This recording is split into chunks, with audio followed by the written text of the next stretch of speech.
Tuloy ba? G? Hindi kami nagpatinag sa pabugso-bugsong ulan dahil ang sinunod namin ay bugso ng aming mga damdamin. Siya nga pala, naalala ko, may nag-advise nga pala sa akin dyan. Kapag umuulan, dilaan ko raw lens ng camera ko para daw hindi mag-blur. Dahil nga uto-uto ko, ginawa ko naman, wala namang mawawala, diba? Kaya naman nung umulan uli, doon ko na lang napagtanto na talaga namang bobo talaga ako. Paano naman kasi mga besh? Nag-blurred pa rin naman diba? Kaya naman pinunasan ko na lang sa maganda kong jersey. Kaya ayun, mas malinaw. Nauto-uto talaga ako. Charot! Kung sino ka man nag-advise sa akin, shootang inamils ka 150 times. Meron! Pagdating nga namin sa Shelby, may mga ibang siklista doon, PWD. Mga pipi sila. Kaya naman itong si Remco, aban na palaban sa sign language. Gusto ko nga sanang sumagot dyan ng English, Tagalog ba to? 3-syllable words. Buti na lang napigilan ko sarili ko. Ang akala ko kasi nasa Itbulaga ako. Charot! Pero alam nyo ba, ang mga bakla nagiging pipi din yan minsan kapag nakakita ng pogi. Paano mahilig din mag-sign language, no? Meron! Nakakatuwa nga yung mga piping yun. Ang dami kasi nilang kwento, day. Napaisip tuloy ako. Kahit ba pipi sila, pwede ko silang tawaging talkative dahil sa dami nilang chismis. Charot! Pagkatapos mga day, may kasama kaming pogi, matangkad, at macho. Pagkatapos nakita ko siya, binibidyohan niya ako sa likod. Kaya naman ang sabi ko sa kanya, Kuya, contentin mo ko. Kaya naman tinapad ko rin camera ko sa kanya para magkakontentan na kami. Charot! Hoy, shootang inamels ka ha. Mali ang pagkakarinig mo. Ay, kaloka ha. Meron! Siya nga pala, magboboso-boso kami. Walang makakapigil sa amin. Ang ulan, walang nagawa. Mas lalo naman sa problema ni Jemco sa DI tunyang lobat. Kaya kahit nakabig ring siya all the way, wala pa rin makakapigil sa aming umakyat sa boso-boso. Pero mga besh, so sad. Bubog lang pala sa daan ang makakapagpapigil sa amin. Hindi lang isa o dalawa ang nabubog sa amin, kundi 3 pa. Hindi nga rin namin alam kung swerte ba kami o malas. Paano ba naman? Malapit lang kasi ang mga bubog sa vulcanizing shop.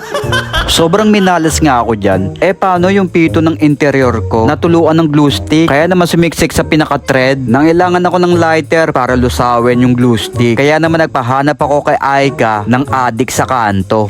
Meron! Buti na lang may tricycle driver na may lighter. At pinahiram nga ako. Muntik ko pa nga maubos yung fluid ng lighter niya. Dahil sa tagal kong ginamit, hindi rin masyadong naluso yung glue stick dahil basa nga. Kaya naman naghanap pa kami ng ibang paraan para matanggal namin yung pinaka-diroskas o yung lock ng pito. Pagkatapos mga besh, naloka ako nung nanghiram si Jemco ng plies sa tricycle driver.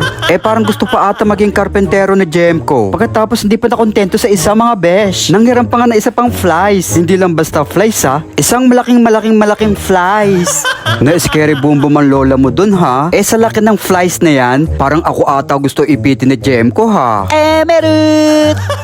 Pagkatapos nakakatuwa nga, yung tricycle driver na may-ari ng lighter, hindi makaalis. Kahit puno na yung tricycle niya ng pasahero, nakalimutan ko kasi isoli yung lighter niya. Kaya nung pagbalik ko ng lighter niya, agad din ang sibat niya.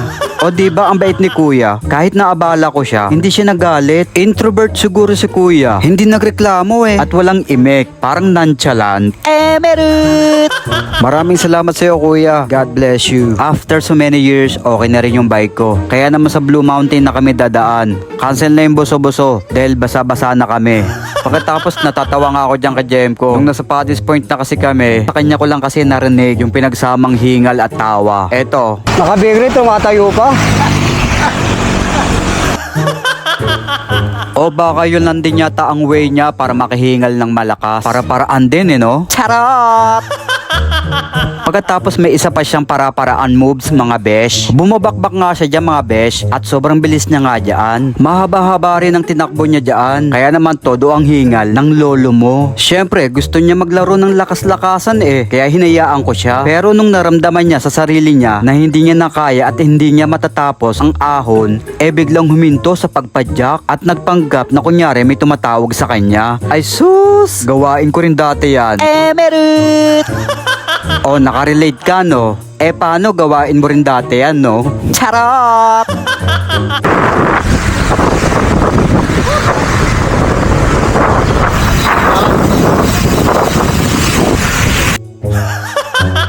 Di bali pagdating namin sa Taktak, sa Dulo Cafe kami tumambay. Dahil sa masamang nangyari, nag-crave tuloy ako sa hotdog at itlog. Hoy, shoota ka, gusto ko rin ng pussy, cat. Meron!